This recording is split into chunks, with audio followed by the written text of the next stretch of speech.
الحمد لله الهادي من استهداه، الواقي من اتقاه، الكافي من تحرى رضاه. واشهد ان لا اله الا الله شهادة ارجو بها الفوز يوم القاه. واشهد ان محمدا عبده ورسوله صلى الله عليه وعلى آله وصحبه ومن اقتدى واهتدى بهداه وسلم تسليما كثيرا. أوصيكم يا عباد الله ونفسي بتقوى الله عز وجل.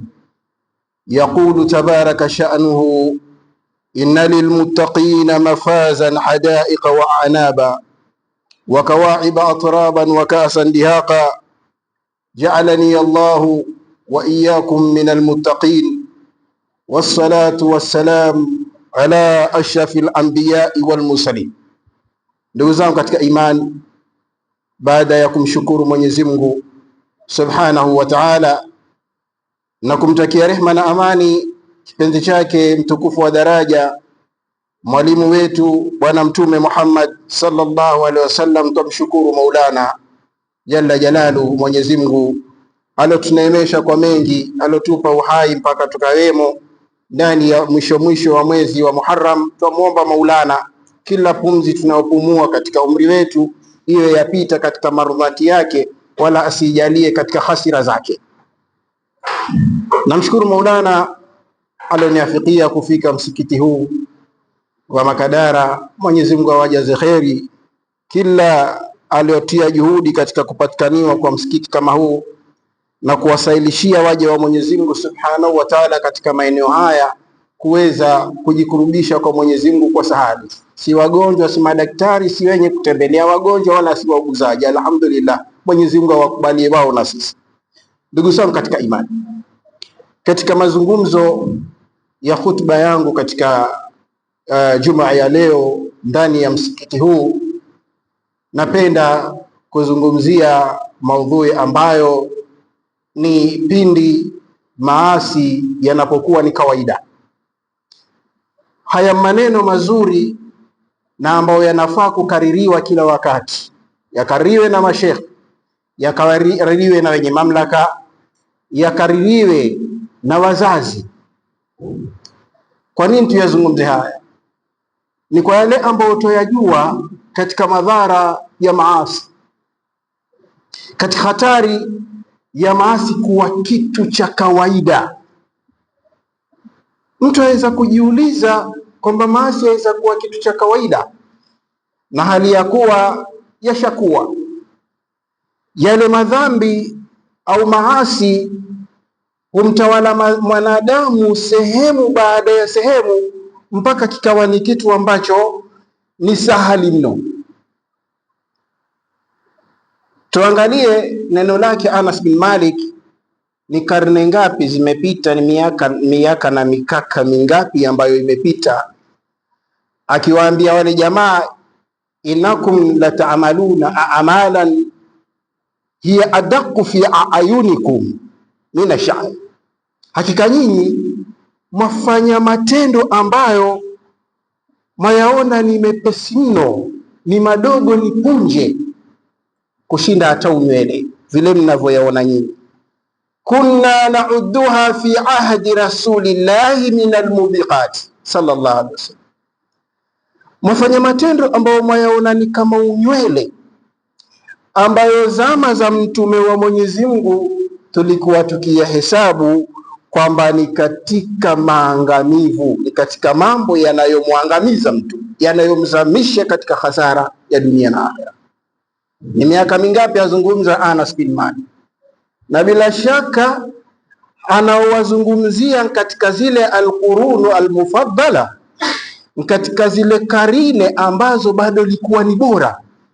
Lakini Anas bin Malik radhiyallahu anhu aona jambo, awaambia watu wale ambao wako katika karine bora, nyinyi mwafanya mambo ambayo mwayaona ni madogo kama unywele, lakini mtume wa Mwenyezi Mungu katika uhai wake tulipokuwa naye, mambo haya yalikuwa kwetu twayahesabu kwamba minal mubiqat, ni katika mambo yanayomzamisha mtu katika madhara, yanayomwangamiza mtu katika dunia na akhera. Huyu ni Anas bin Malik. Sasa utasawar, ufanye taswira wewe ya kwamba Anas bin Malik bila shaka alowazungumzia haya alikuwa matabi'i, watu bora, watu wazuri, lakini ameona kwao mambo ambayo wao walikuwa wakihesabu. Jiulize lao angekuwa katika zama zetu sisi.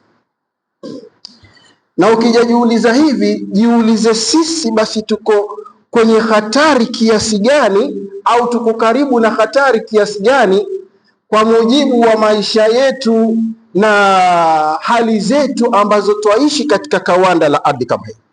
Ila fil maasi, maasi yanapozoeleka, yanapochukuliwa poa, basi ule umma uangamia. Yana madhara ya kila sababu, sikuangamizwa kwa kuuliwa na Allah subhanahu wa ta'ala, wala kwa maradhi, wala kwa masikini, wala kwa shari baina ya wao kwa wao. Asema Allah tabaraka wa ta'ala, awalam yasiru fil ardhi, basi mbona hawatembei katika ulimwengu, katika dunia hii, fayandhuru kaifa kana aqibatu alladhina min qabli, wakaona ulikuwaje mwisho wa wale ambao walikuwa kabla yao. Kanu ashadda minhum quwwatan wa atharan fil ardh, kumepita watu ambao walikuwa na nguvu zaidi wao na athari kubwa katika ardhi. Akhadhahumullah, Mwenyezi Mungu akawapatiliza. Mwenyezi Mungu aliwaua hivyo hivyo pamoja na nguvu zao. Quwwatul maliya, quwwatul madiya, quwwatul aljasadiya,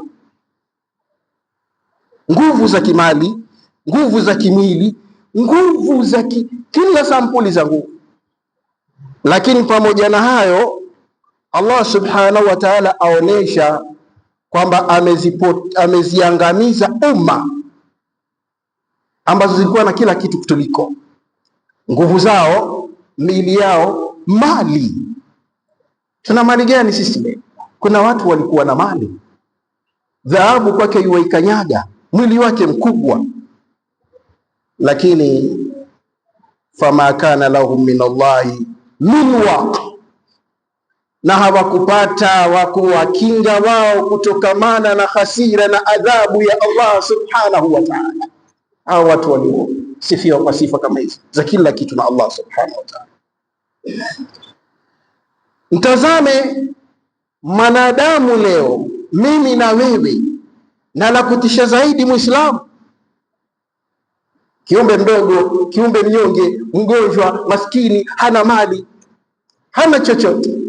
Dunia tu imemghuri akajiona kwamba yeye yuko sawa, yuko vizuri, lakini maasi yake akawa makubwa kushinda hata ya Thamudi. Maasi yake yakawa mabaya kushinda, ya kutisha, akayakusanya ya zile umami ambazo zimetangulia. Ndugu zangu katika imani, na tena katika yale maasi akajiona yuko amesucceed, yuko successful. Siku zote unavyoishi ndugu yangu katika imani, ukawaogelea wewe katika kumuasi Allah subhanahu wa ta'ala, hauko safe. Na mali yako yanayokughuri, labda ni uzuri au cheo chako na jahi yako ulionayo, hauko salama, hauko salama kabisa, madamu wewe waishi juu ya ardhi ya Allah subhanahu wa ta'ala. Kama wataka kweli kuwa salama, wewe ishi katika ardhi isiyokuwa ya Mwenyezi Mungu jalla jalaluhu.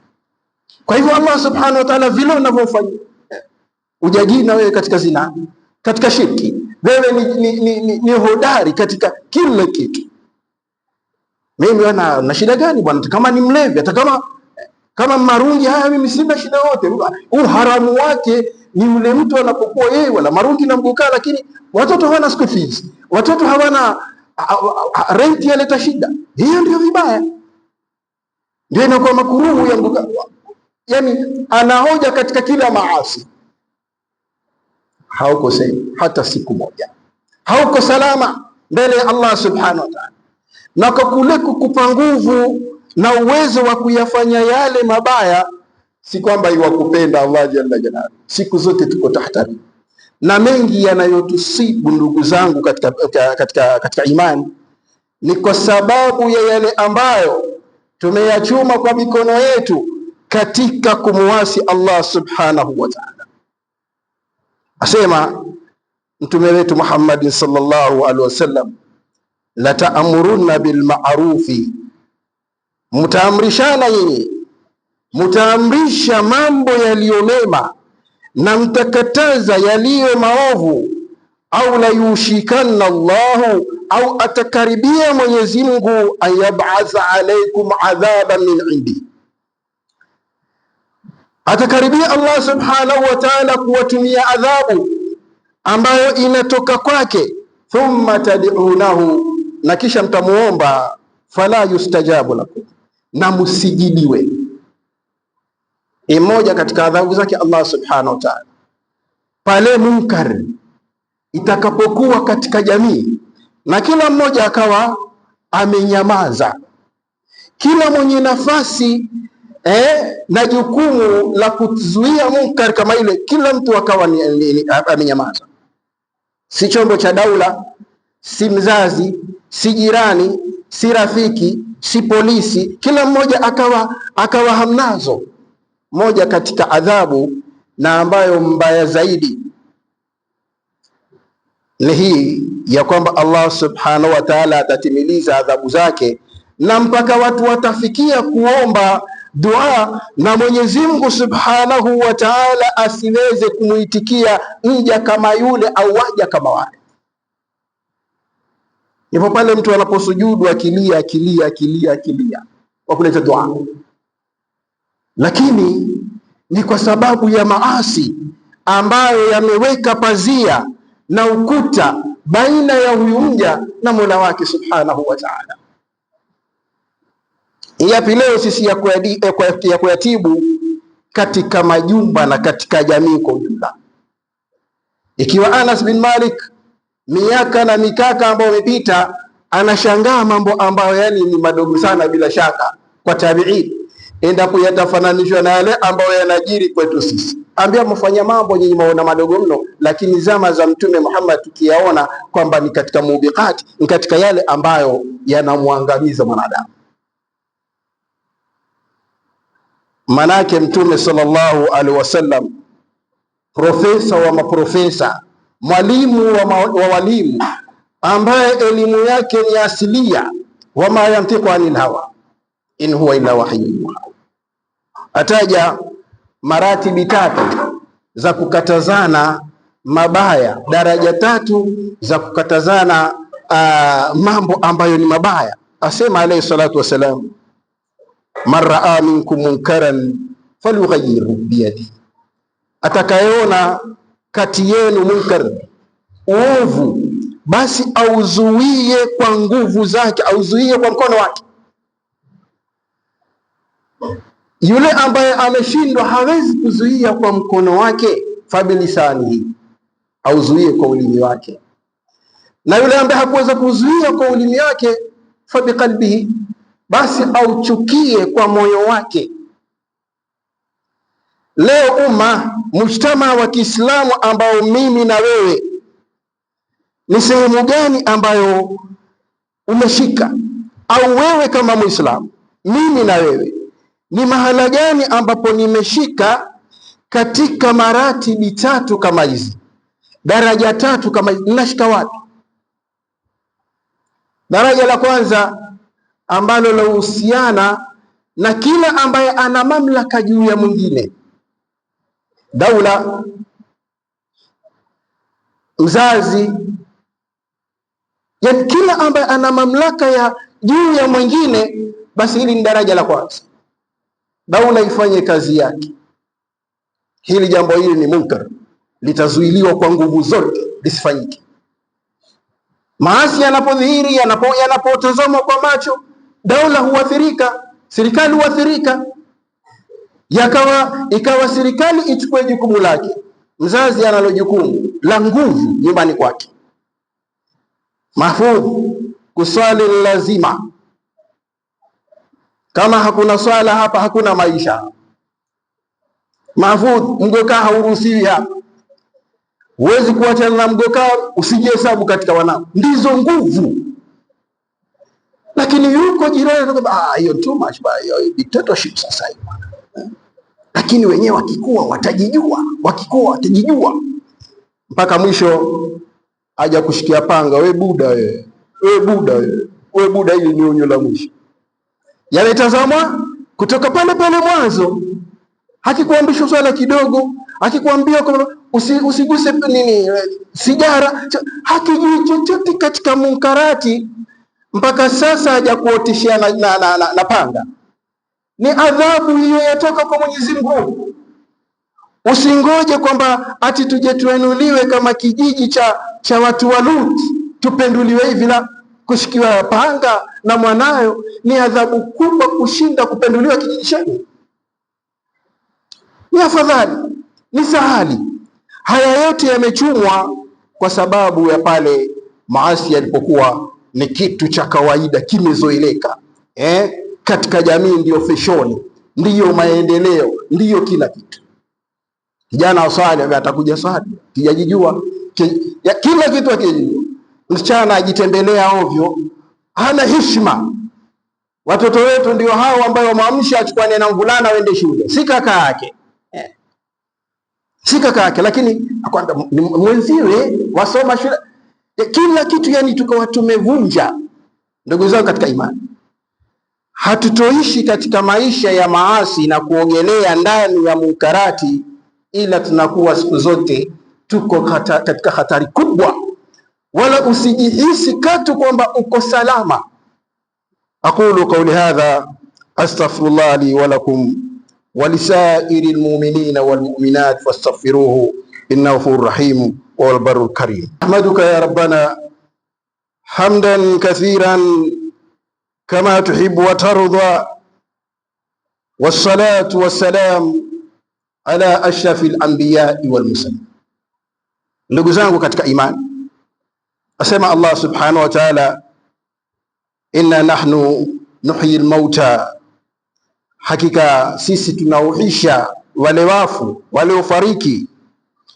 Wanaktubu ma qaddamu wa atharahum, na tuandika twadhibiti yale ambayo wameyatanguliza, wa atharahum, na zile athar, yale mabaki walioyawacha duniani. Wa kulla shay'in asaynahu fi iman, na kila kitu tumekidhibiti, tumekisajili katika daftari ambalo liko wazi wazi. Hii moja katika jambo la hatari sana katika kuzoewa maasi kuwa kitu cha kawaida. Ni pale ambapo mzazi atakwenda kuacha familia iliyooza, utalala nacho kama anavyosema watoto, kwa mujibu wa neno lake Mwenyezi Mungu Subhanahu wa Ta'ala ndani ya sura Yasin.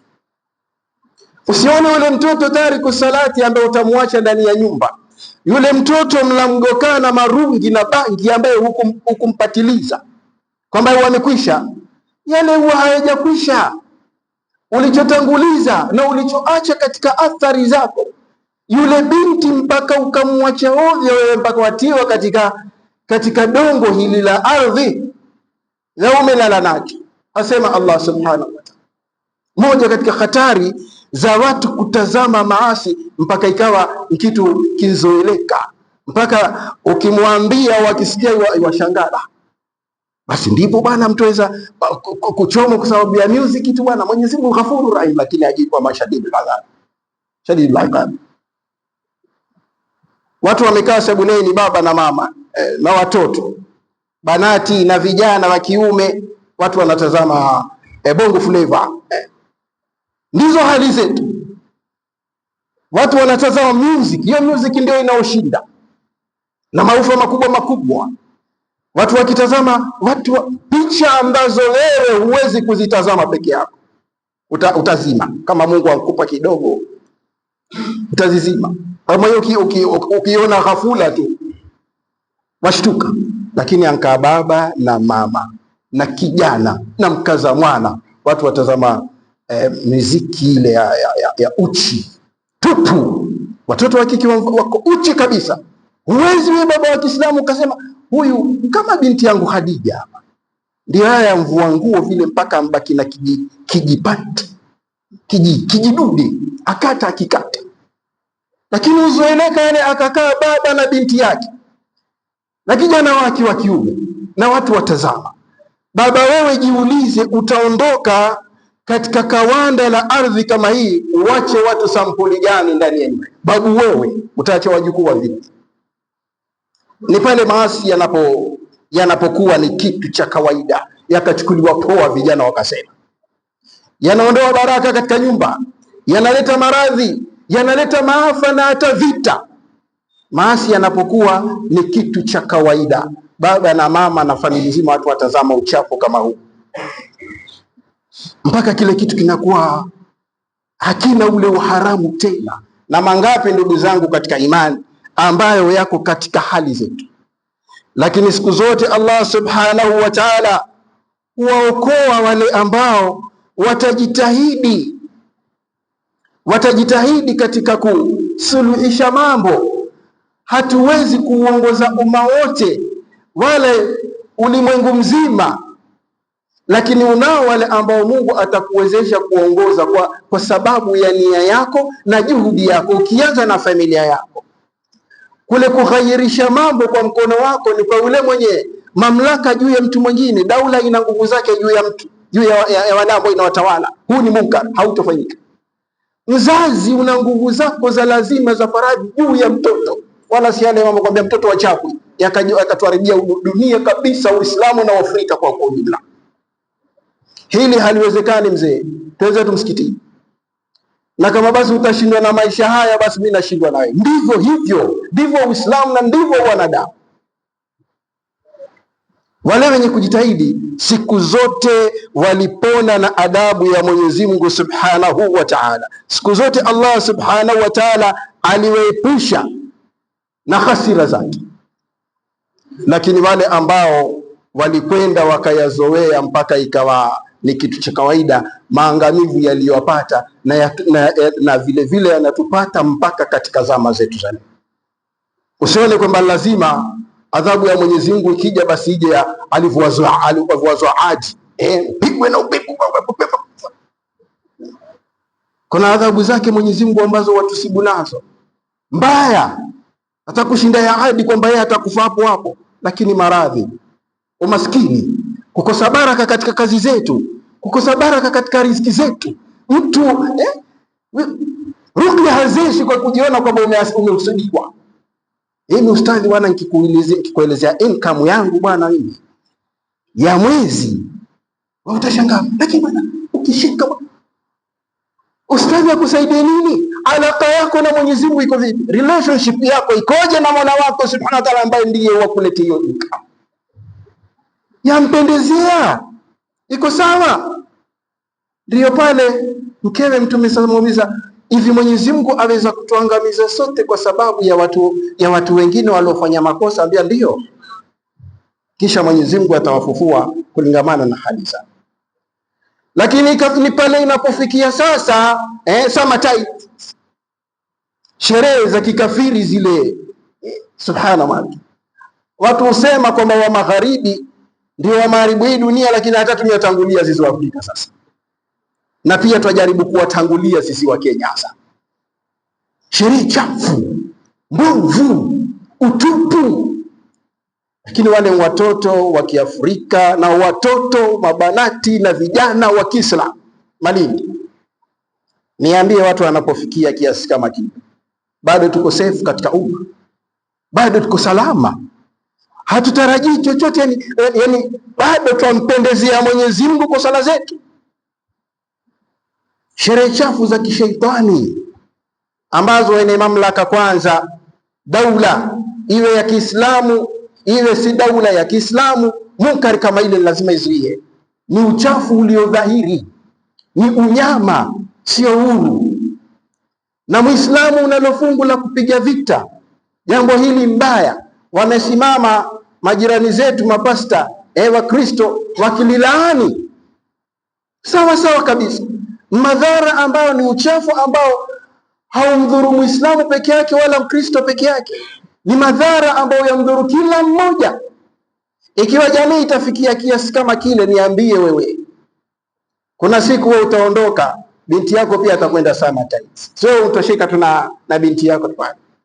Ndugu zangu katika imani, hili ni jambo ambalo ni muhimu ndugu zangu, la kuamrishana mema na kukatazana maovu, kujitahidi kila mmoja kutozoea maasi, yani kutoyaona kawaida kwamba si kitu simple tu, si music tu. Leo Muislamu kumwambia music ni haramu katika Uislamu wa kushangaa sana. Msikiti mmoja zamani za kale, miaka kabla ya 2000, nilikuwa imamu. Wakati huo mgokaa hujakuja majani ya marungi. Sasa nilizungumza hutuba kutaja marungi, nikazungumza na mara nyingine tena ule msikiti, mwenye msikiti sasa ni yule mwenye kusimamia msikiti, mwenye kuwalipa maimamu, miadhini, maji, moto. Alitoa onyo, sema huyo khatibu awache kutaja marungi, awaje kutaja marungi, la sivyo nitaondoa kila kitu. Wallahi billahi ta'ala, uksimu billahi wa ana ala mimbar. Bas ikawa sasa khatibu, imamu hapendezi tena kwa fadhili wa msikiti, na ghafula msikiti ulikatiwa moto, ulikatiwa maji, ulikatiwa kila kitu. Hakuna usimamizi wa imamu wala muadhini wala mtafuta msikiti, msikiti kiza. Alisimama khatibu katika siku ya Juma baada ya khutba, awaambia jamanini, mimi msikitini kwenu hapa ni mgeni, pamoja na kuwa ndugu yenu katika imani. Msikiti umekuwa na kiza na maji pia hauna, watu watawadha nyumbani kwa sababu ya khutba zangu zimetaja marungi. Sitaki uwatie kwenye matatizo. Kama mtakuwa na mtu ambaye hatutaja marungi, mumlete hapa juu ya mimbari ili msikiti urudi. Lakini Waislamu pale wakasema hakuna masala kama hayo, msikiti utaendelea. Alisimama bwana mmoja wa Kiduruma akasema, mimi nitarudisha kila kitu, zungumza ambalo la Mwenyezi Mungu na kila hekima na busara. Hizo ndizo hali zetu tumefikia leo Waislamu. Kwa maana kitajwa marungi yumo amekasirika, ikitajwa mgoka yumo amekasirika, ikitajwa zina yumo amekasirika, ikitajwa muziki ndani ya nyumba yumo, kila kitu sisi tumo. Lakini shukuru linapotajwa, kabla haijafikia binti zetu na vijana wetu kushiriki katika Summertime, ulawiti na usodomo na Gomora, unavamia miji, unavamia majumba na familia, ni kwa sababu ya kule kuzoeleka kwa maasi. Daula kitu imezoea, wazazi kitu imezoea, kila mtu kitu imezoea. Ndugu zangu katika imani, tusingoje kuangamizwa kwa walivyoangamizwa kaumu Lut na kaumu Nuh na watu wa Hud. La, yatosha yale ambayo yanatufika leo: umaskini, maradhi, vita. Vingi hivi ni katika adhabu ya Allah subhanahu wa ta'ala pale tulipokwenda angalia maasi. Daula yatakaniwa kwa daula, mzazi watakaniwa kwa mzazi. Fatuma, simu yako hiyo wafanya nini mara nyingi usiku? Ingia ghafula chumbani kwa Fatuma, wafanya nini mama na simu mpaka usiku? Wewe azima simu bwana. Na hivi vitu kama hivi, waache watoto bwana wamkua, kisha watajijua. Hawezi kujijua mpaka uwajulishe. Ndugu zangu katika imani, ni machache mno haya ambayo nayajua mimi, lakini nyinyi mwayajua mengi kuniliko. Kuna watu wana elimu hapa kuniliko, na hali hizi twazijua kila mmoja wetu, ndiyo mazingira yetu.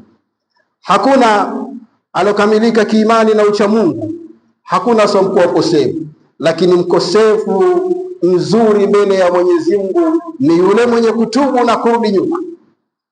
Siku zote aliyo hai hajachelewa, alochelewa yule aliyokaburini, endapo yeye aliyaboronga ndipo akaondoka. Lakini mimi na wewe kila wakati tuna wakati bora wa kurekebisha mahusiano yetu na Mola wetu Subhanahu wa Ta'ala.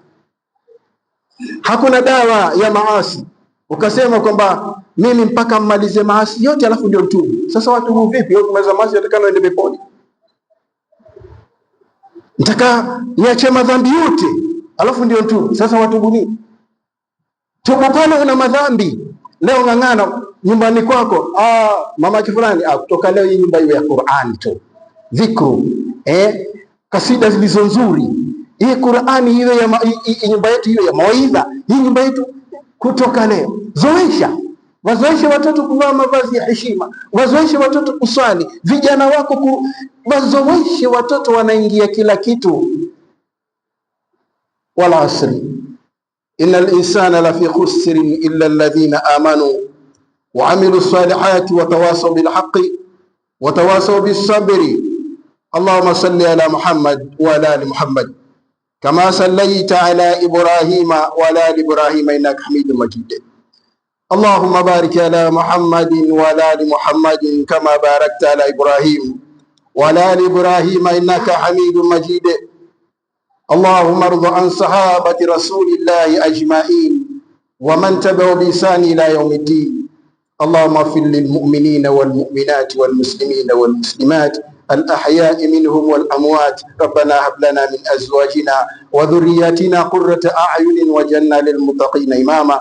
عباد الله، إن الله يأمر بالعدل والإحسان وإيتاء ذي القربى وينهى عن الفحشاء والمنكر والبغي يعظكم لعلكم تذكرون.